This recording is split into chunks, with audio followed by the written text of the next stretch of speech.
the superstar. আপনাদের নিঃস্বার্থ ভালোবাসায় আমি কখনো হারি না, হয় জিতি না হয় শিখি। হয়তো আগামীতে আমাদেরকে আরও শক্তিশালী, আগ্রাসী এবং জয়ের জন্য আরও প্রস্তুত দেখতে পাবেন। এ কথাগুলো বলছিলেন ঢাকাই সিনেমার সুপারস্টার শাকিব খান। নিজের ব্যবসায়িক প্রতিষ্ঠান রিমার্ক হার্লেনের হয়ে বাংলাদেশ প্রিমিয়ার লিগে দল কিনেছিলেন শাকিব খান।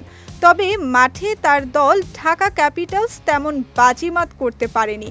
গ্রুপ পর্বেই হয়েছে তাদের ভরাডুবি। পয়েন্ট তালিকাতেও তলানিতে থেকে টুর্নামেন্ট শেষ করে ঢাকা ক্যাপিটালস। তবে এরপরও মন খারাপ না করে হাল না ছাড়ার বার্তা দিলেন শাকিব খান।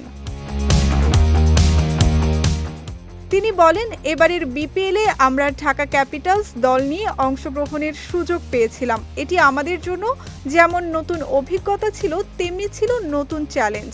প্রথমবার ক্রিকেটের এমন আসরে অংশ নিয়ে আমরাও ভালো করার চেষ্টা করেছি। যেহেতু এবারই শুরু, তাই সব দিক থেকে নতুন নতুন অভিজ্ঞতার মুখোমুখি হয়েছে। আগামীতে চ্যাম্পিয়ন হওয়ার স্বপ্নের কথা জানিয়েছেন শাকিব খান। তিনি বলেন, ঢাকা ক্যাপিটালসের খেলোয়াড়, টিম ম্যানেজমেন্ট, সমর্থক ও স্পন্সর হিসেবে যারা যুক্ত ছিলেন সবাইকে জানাই আন্তরিক ধন্যবাদ। আপনাদের ভালোবাসা, সমর্থন আর বিশ্বাসই আমাদের সবচেয়ে বড় শক্তি। আসুন আগামীতে সবাই মিলে ঢাকা ক্যাপিটালসকে চ্যাম্পিয়ন করার স্বপ্ন দেখি এবং সেটাকে বাস্তবে রূপ দেই।